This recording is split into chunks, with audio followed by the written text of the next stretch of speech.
Okay guys, if you want to see the easiest way to locate a leak on your AC, get yourself a black light. So we know that there's a leak down on the compressor already, but there was a little bit of moisture right in this area. It's evaporated now and you can't see it. But get yourself a black light.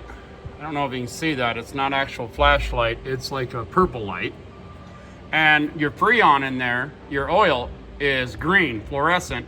Not on all cars, but most cars, they use the dye in order to find the leaks. So check this out. See the change of color, green?